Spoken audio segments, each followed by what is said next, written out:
All right, ladies and gentlemen, the moment we all been waiting for. We have a very special guest here with us in the studio. She is the driving force of Cool Nerds Unite, a pillar of strength, an amazing artist, and I'm proud to say that she is my friend, Amber Marie Wilson. Welcome to Cool Nerds Unite. So we all hear that you're an artist, an amazing artist at that. You know, tell us more about your artist craft. You know what I'm saying? Where can we look up your art? Okay, wait, who told you I was an artist? Because I wasn't informed that's what I was here for. Oh, you thought you would just get to wear the hat and sit behind the mic? That's what I was told. Okay, no. Yes, I am an artist. I've been drawing, oh my God. I've been drawing since I've been able to pick up a pencil. I would say since maybe 5 or 6 years old. I used to watch my aunt. I used to like watching her draw. And when she came to visit me from Italy, because she does missionary work in Italy, she would come down to Detroit like once every 3-4 years. It was always a big thing because she's my favorite aunt. Okay. And she would come down, and one thing I always remembered is that when I was little, she always, back when we carried paper bag lunches and stuff to school, every time I woke up in the morning, she always drew something cool on my lunch bag. And I always look forward to those things. Like, it was like back in the day when I was a fan of Lion King, I guess you can call it. She would draw. You were a fan of Lion King? I know. The Lion King. Until I turned 10. And then she hated the Lion King. Yeah, oh and then my I God. hated it because, darn it. But that's another thing. But yeah, I guess it started because I started watching her. And I would literally just kind of sit there and just watch her draw. And I was just fascinated, just really fascinated. What kind of stuff did she draw?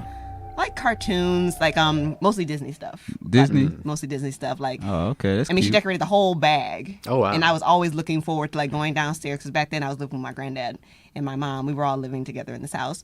So every day breakfast was made. Grandpa was making breakfast in the kitchen. And then, oh, there's my cute little lunch bag and it's got stuff on it. Oh, my auntie made this for me. And so I felt like I was balling when I went to the school and I had this decorative lunch bag and people were talking about it. Heck yeah. My brown paper bag. That is really cool. Decorative brown paper bag. My brown paper bag was bougie. That's all I got to say. Hey. Like, everybody was hating on my brown paper bag. Why lunch. her bag so special? I know. People were asking questions like, who drew that for you? It's just my aunt. It's my bougie brown paper bag lunch that I threw away when I was done. But, you know, yeah, every day it was always something new, and I always look forward to that. And I guess when I saw her doing it, that's kind of when I really got into it. I was already doing it. From the start, I never, ever drew stick figures, ever. You said that you never drew stick figures. You went. Never. So, what did you start with? What were the first things that you found yourself drawing? Were they also cartoons or It Disney wasn't- related? Or Oh, God, my very first comic strip, I actually remember that.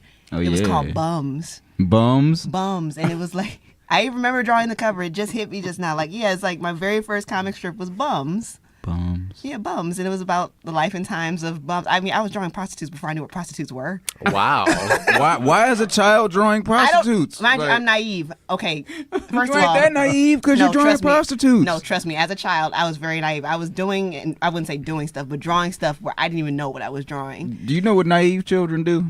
Let me explain to you how naive I was. Let me just break this down to how naive I was. Because I grew up in I'll put it like this. I grew up in a household where my mother never discussed color. Right. So I didn't know I was black until about 5th grade. Like, legitimate. I mean, it sounds funny, but I legit did not know I was African American until about 5th grade. Because my mother explained color to me in terms of Crayola box. So according to me and my brother, my mother was peach and I thought she was beige. My mother's light skinned with freckles. So that's how we interpret her color. So we didn't know light skin, we didn't know black, we didn't know, those colors. so it didn't have a like cultural connection Right. to it. So when I'm learning about racism and all that stuff, it's kind of confusing. It's like I don't understand the concept. I couldn't connect the two. I didn't know I was legitimately African American until I went to school in 5th grade and you start learning. It's like, wait a minute. I mean, I'll never forget this. It's like, it's funny now, but it's kind of messed up. We were learning about Black history in class, and I'm listening to about, what the Caucasians did to the blacks and how they treated them. And my dumb butt, I wouldn't say dumb, but so young. Naive. My comment was, wow, they did that to those black people? Thank God I'm not black, I'm brown. Oh my God. Yes. It was so bad. Yes. But I legit didn't understand. So until it's like, you know, my mother took me home, and it's like she explained it to me like, Amber, you're African American, and she gave me the whole spiel. So that means you're black. Yes, I am black. Amber is black. I am African American. She gave you so that means you're black conversation. Yeah, but it's like, it's funny because art has always been a part of my life. So when I associate color, I think of a Crayola crayon box. So to me, Gavin, for example, would be peach or pink or cream. I would never say you were white. White to me was like a white piece of paper. That's white. So I didn't understand the concept between a white person versus a black person. You tell me a black person, I'm thinking like really like nighttime black. So were you upset once you found out that your mom had somewhat hid this from you? I wouldn't say she hid it from me. I want to say, I mean, me and my mom still talk about it to this day. It's like she felt like she was protecting me, but at the same time, she wanted to keep me innocent. Okay. Right. And I understand that completely now, because what I know now compared to what I know then, it's like, I wish I had stayed ignorant to a lot of things, but I know so much now, it's like you can't help it. There's a beauty in childhood innocence, so much beauty to it, but it's like looking back on it, it's like she was trying to protect me because it's so funny. My mother is basically a light-skinned version of myself with freckles. And Wow. she did endure a lot of racism. I mean, we joke about it now, but we joke about the fact, like, yeah, she got picked on at school because they couldn't figure out whether to call her the N-word or not. They were confused. Wow, They weren't sure what to call her. That's ridiculous. Yeah, it's like, it's funny, but it's not funny because she could pass for white. But at the same time, you have black features also, but... Yeah, it's like we joke about it now. He but, said, "What's up, my nigga?" But yeah, she kept me and my brother very. We're just gonna call you Sherry. Yeah, she kept me and my brother very, very innocent to a lot of things. Oh my God, I could tell you stories for days about the stuff. Like back when I grew up, we grew on the street where there was a lot of shootings, and my mom invented this game for us to play, which we had no idea we were actually like trying to fend for our lives. Anytime we heard a gunshot, the last one on the ground was the loser. What? Whoa. Yeah, that was the game. We were watching TV like no big deal, and What there would be neighborhood? gunshots. What neighborhood did you stay in when you were younger? This was on, I think it was on the east side, on King Street. Oh, everything's on the east side. Yeah, it's on the east side. I'm on the And- east side too, so I'm like, I love these Yeah, stories, it was on the right? east side, and then the gunshots would be right outside the window, but it was like such a normal thing for us. We're sitting Oh, there my watching God. TV, watching Dragon Ball Z, and all of a sudden we hear pop, pop, pop, and it's like, okay, I gotta get down on the ground. We're laying there, still watching TV, and oh, Chris, you died. All right. Yeah, very Wow. dark and morbid game, but she tried to keep it innocent. Oh, she Chris, tried you to, died. She tried to keep our innocence, and I respect her for that. But it's like I didn't learn anything really about the real world until I got to school, and then 5th grade on, it was like it was over. It was over. It was so over. But yeah, it's like I realize now art has been such a huge part of my life because I appreciate my mother basically teaching me about color in a Okay. different manner. It's like I don't want to say it's a bad thing, but I appreciate the way she taught it to me. Well, it seems like the way she taught it to you, it allowed you to be your own person Exactly. and find your own way to interpret that. Yeah. Right. Because I didn't understand race. It's like I was so when I say I was confused, I was literally confused by white and black. I did not understand it. Okay. And like it's funny now, but it's like I can look back and laugh on it. But yeah, Okay. I've only known that I've been black for about X amount of years. Well, I'm happy. I'm happy you've been enlightened. So thank you. So we can tell that your auntie and your mom were like really big key factors in why and motivators and you getting into art and drawing and whatnot. So what are some what have been some pitfalls? Because it's not all green. You know what I'm saying? Sometimes you're gonna go through some things. So what were the pitfalls that you went through? Anybody tried to steer you wrong? You know, use you for your talent. That's a huge thing with young always. talent. Always. It's like I don't even know where to start with this. It's like there was one person in particular. I mean, again, me being innocent, not really catching on to things, but of course I catch on to them later. I mean, I'll tell you one particular story. There was a friend of mine. He'll probably hate me for talking about this, but whatever, you know. I Right. won't say his name. But you know, I was about 14, 15 when I met him. Cool guy, you know, whatever, you know. But in the end, I realized he did use me because he was the kind of person that would kind of manipulate by coaching me on, like, oh, you know, we're family and all that stuff. And he used to organize things for kids around the neighborhood. And it was all good, you know. I trusted this guy. I mean, he wasn't a bad person, but at the end, I realized I was being used. But he knew I was talented. Yeah. And every now and then, he would ask me for a logo, which I humbly, you know, obliged. Go get yourself exposure. Yeah, he's always asking for a new logo, basically working me like a dog, and I never got compensated for it. And there was one logo in particular that I still have to this day. It still has my stink on it. And he now has his own company with it, and I see that logo all the time, and it's like, that's my design that I never got paid for, but he's using it. Just like, this is when I knew it was the last straw with him. The last straw was when, this was the last logo I ever did for him. It was a t-shirt design logo, and it was to kick off some big event that was taking place, and it was my design. But the problem was, he sent it off to someone who he knew was going to be horrible as far as silk screening and put it on a t-shirt. He knew it, and that's what kind of really made me mad. So he gave it to the guy anyway. He gave my design, and I treat all my artwork like it's my baby. It's my baby. They're all my babies. So you handed it off to him, and once he had it in his grasp, he printed it, but it was not my design. It was a totally and completely different design. And they were on t-shirts, and they were issuing them out, and it's like, I felt horrible, one, because that's not mine, and you butchered it, and you really want me to sign this? Because I'm not going to sign this. I'm really not going to sign it. I was totally fed up. Oh, that's awful. And that's when I was completely done with him. I just didn't want to deal with it anymore. But again, I've been dealing with this guy for years, and it took me a while to realize I was being basically taken advantage of because, hey, you're talented. But I would say I've been getting taken advantage of my whole life. I would say it's a good and bad thing, I guess I want to say. But as far as an artist goes, it's hard, I would say, especially like in middle school and high school, especially when you have a talent. Because back in the day, I was told that I was basically a nerd with a talent. What does that even mean, a nerd with a talent? Back then, it was considered sort of like a negative, but a positive. Like if you weren't talented, we would be picking on you right now. So nerds don't have talent or something? I'll put it this way, because this goes back to that story I think I told you a long time ago, how the guys made a list ranking all the girls in the classroom. Yeah. Like the only reason, and I was at the bottom of that list. She told me about this, man. Yeah, it wasn't pretty. Kind of crazy. Yeah, it's messed up. Guys are horrible. You guys are horrible. You guys are amazing. But no, guys are awful. But in that instance, they were awful. But beside the point, what was I saying? I was called a nerd with a talent, and the only reason why people didn't mess with me is because I could perform a service. You needed something from me, so naturally you're going to be nice to me. I remember you telling me this. Yeah, so it's hard, which is why I was always very reluctant to showcase my talent, but it's like I can't help it because I have to be creative. I always have to be creative. I used to want to keep things hidden because I didn't want people just to use me constantly.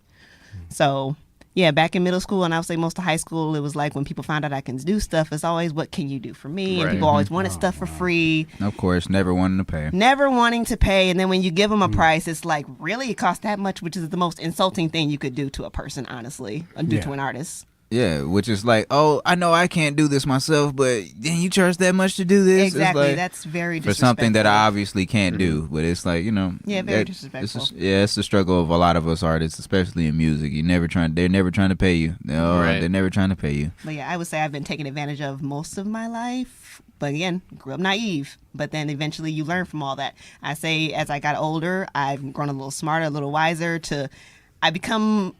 I've basically been a businesswoman without realizing that I was a businesswoman. I just got a little bit smarter with it. But yeah, it's like young and naive, but I appreciate my naivety. But I grew out of that, and I'm a little bit smarter, a little bit wiser.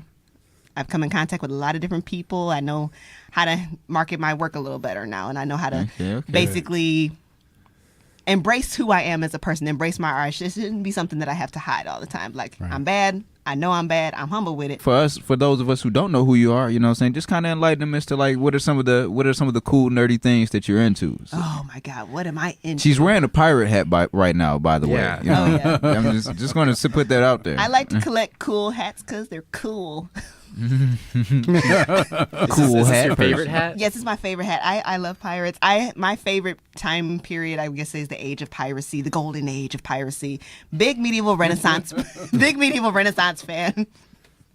I love the medieval Renaissance era, so you can imagine my favorite show is Game of Thrones. So I like to collect swords, knives, any sort of memorabilia, action figures, pop figures. I have over 80 plus pop figures. Wow. I'm catching up with you. You wish. I'm catching You will never up with you. 80. Oh, over okay. 9,000. Yeah, Roger got a huge collection himself, yeah, he does. He's Actually, you have inspired me to start the collection, actually. I love my pops. I love pops. They're cute and adorable. They're like the new Beanie Babies. But they're like the new Beanie Babies. The little Beanie Babies. Oh man, Beanie Babies. Dude, those were a craze for a little while, man. People were going nuts, stealing it from each other and everything, man. There's this great photo. It's of a couple. They're getting divorced. They're in a courtroom, and they're just on their hands and knees in front of a judge, separating who gets which Beanie Babies. Wow. When Yeah. That was part of the settlement? when Yeah, it's the when Beanie you Babies. when it's come to that point, you know that it's like you care more about these Serious beanies. business. You're Yeah. separating the Beanie Babies instead of your real children. It's like this is You bad. don't get Barnaby Bear But you can have Steve. and Wilma Whale. You can have It's Justin. like, no, that one has the plastic covering on the TY label. I get that one. You get the tattered TY labels. Man. That is hilarious. Oh my God! So that Yeah. means that's gonna be the future of my pops. It is You dope. can't have this. It's a dope. limited edition. And it's dope because it's like, you know, so it's a lot of nerdy people out there. A lot of us into some really cool things. A lot of us into some really wacky things. You know what I'm saying? Like we just had at our job up here, we just had like a show in the DFT. They're calling it for the cat. Like it was a cat show actually. Where Yeah, they're I'm showing not cat into that at all. videos. literally where they're going to be showing what, like 3 hours, 2 hours worth of cat videos, like 80 minutes. 80 minutes of cat videos. Like I was like, well, you can definitely watch these on YouTube. So whoever paid to come in here and see those, you know, I didn't pay. Amber. I got membership. I mean, I would have paid to see that, but paid to see some cat I videos. have I special like access. cat I didn't videos pay. a lot. Cats are great. Amber. Hey man, that's How many what's up, cats man. do you have now? Well, I had 3. I have 6 cats. I had 3 cats. I was also that kid that said, "Mommy, there's a cat outside and it's hungry." Brings in a cat. "Mommy, there's a cat outside." Okay. "Mommy, there's a cat outside." Next thing you know, we have a house full of cats and a dog. Aw. Oh no. So what are your cats' names? Oh God, there was Casey. Oh my God. Okay. Casey, Ducky, Kaylin, Nikki. Yeah, that was all of them. Ducky was my cat. He was my cat because that cat was me all over. Like, oh my God, am I really this goofy? Crawling on things, falling off of things. That's my baby. That's my baby. Wants to sit on my top of my head. He's this fat, but still crawling on top of my head. Wow, you like Dr. Doolittle. That was my baby. Okay. Like Had all that. Had she abducted the whole I neighborhood. should have named him Can't Get Right. Can't get it right. Can't Get Right. But Jeez. he's the biggest cat, but for somehow he's the biggest pushover. Can't get right. And doing just kind of like not so common sense thing, like trying to find his bowl and all that stuff. Like, well, can't get right. Trying to fly in his bowl. So for our listeners that haven't seen any of Amber Wilson's art, I'm sure all of you now are going to be Googling and checking out what's out there to see. It's a very, at least I think so, has a kind of, it's cartoony, but it's edgy, but it's not, pretentiously snap. edgy. Oh, That's the snap. way I'd kind of describe it. But what would you say were your influences, like growing up? Were there certain cartoons or films or artists that you really found yourself more drawn to? No pun intended. Who was I drawn to? You say cartoons, Even and if the films I was comedic drawn style. Okay. to. My style, I don't know. I kind of drew from all kinds of sources. Like I never stick to one thing because my mind bounces around. I would say Courage the Cowardly Dog was a big yeah. one. I drew inspiration from that. Simpsons, Family Guy. Way back in the day, I can't remember the name of the show. Family Guy and Courage are my favorite ones. Oh yeah, Courage was always hands down one of my favorites. Cartoons. They used to come on Cartoon Network. Network. Network. Yeah. Cartoons. That was a big one. Dexter's Laboratory. Hey, I like that too. I know you've mentioned, SpongeBob before. Yeah. And Yes. it's all the pirate hat. Yes. SpongeBob back in the day, the old Oh yeah, cartoons like were the greatest. first 3-4 seasons. Yes, those are the best. Yeah. Yeah, But man. I would say the biggest inspiration was when I used to watch cartoons, the nice 5 to 6 minute Oh, shorts. yeah. Yeah. So cool, but they were just so simple. Back when cartoons were just so simple. And nowadays they're like catering to these cartoons are not catering to just kids, man. Oh It's no, like old. they have to make like some kind of statement on like social things. Like it's Yeah. not just Yes, absolutely. Roadrunner going into a wall. It's No, it's saying a lot more. so much more. They're making. I was like, dude, I thought I saw a Black Lives Matter sign in the back, and like whoa, wait a minute, where was this? Where was this? Where was like that? and like a regular show. I was like, they really reach sometimes, man. Yeah. It's like they reach sometimes with the political statements that they do in a lot of appreciate shows that, nowadays. though. Yeah, Like because you have things like Big Mouth, South Park, The Boondocks. I love Yeah. shows like that. Yeah. I like shows that are willing to take risks and just say what no one else wants to say. I have a deep respect for things like that and people who do that. I admire honesty in anything and everything, which is why I created the You and Me comic strip, The Life and Times of My Uterus and Me, where we're living as roommates. there we go. So, Roommates. Okay. yeah, we're roommates. I see We're what you did there. roommates. Roommates. And the premise is like I kind of woke up one morning and just it started off kind of like a semi-dream where I woke up and my uterus is outside of my body, it's just like kind of laying next to me. And I guess it was kind of a sign that it was like a weird sign that my period was coming. And I just kind of had this joke like my uterus is basically like a vicious loan shark who comes to collect once a month on a child, and I don't have one. And so as punishment, I get stabbed and I bleed, but I don't die. Isn't that kind of like Rumpelstiltskin? Like, Yeah, it's like oh my God, that's a good one. The dark turn. This just My took. uterus is such a dark like turn. Loan shark, a vicious loan shark, and it just kind of stemmed a series off of that. And I wanted to just kind of really, it to be really raw. I wanted it to be honest. I didn't want to sugarcoat anything. I the don't best think art is always raw. And I don't honest. think I don't think anything should be sugarcoated. Just like people's desires and likes and dislikes should not be hidden or sugarcoated. If this is how you feel about something, you should be able to express it and feel it. Especially, I don't feel like people should be squeamish when they discuss things like sex and what goes on with your body. You Right, should talk right. about it. You should talk about those things. Absolutely. Just like you talk Yes. about Jason Momoa. Yes, I like Jason Momoa. I would jump Jason Momoa's bones if he's watching this. I mean, Lisa Bonet, I really don't want to jump his bones, but I would be honored to meet him. I don't really want to jump his bum, but she really wants to jump his bum. Please don't hurt me, Lisa. It wouldn't be a But- thing if she wasn't saying it right now, but I was saying. But no, I think people should just be honest. And it's like, I get tired of, we glorify violence, but we guys that are listening, yes, a period is a messy thing, but it's a part of who we are. If you can have sex with us, you can deal with a period. Come on. Pretty sure most dudes have come to grips with that I at mean- this point in time. It's a normal thing. I mean, that's why I created You and Me. It's like, it's normal. It's a part of my body. It's a part of what I go through as a woman. Like, it's a part of me. My uterus is a part of me. And what it goes through and what I deal with and it deals with is all a part of me. People should be honest about things. I think brutally honest even, because my philosophy with art is that if I can get the slightest reaction out of you, I know I did my job right. Whether it's anger, sadness, joy, laughter. If I did that, I know I did my job right. I know I did the right thing. Because otherwise, what did I just do? It's good. Okay. No, that's always my ultimate goal when it comes to creating a piece. It's like I create art for other people, but I mean, when it comes to myself, my goal with art is to always try to be better than the last piece that I did. I'm always trying to push forward, which is why I never feel like any piece that I create is actually finished, because I know I can always push it that one extra step. It's never done to me. It's never going to be done, which is why I'm my own worst critic. And I'm sure a lot of artists can probably agree. Like, they see everything wrong with it. And I wish I could sometimes look through the eyes of the viewer and see what they're seeing, but I don't see that. I see everything that's wrong with it, and I see in ways I can improve it. So in my perspective, it's like I'm always thinking of ways for it to be better. And anytime I'm going to my next piece, I feel like I'm channeling it and then trying to make it better. I'm always trying to be better than my last piece. That's always my goal.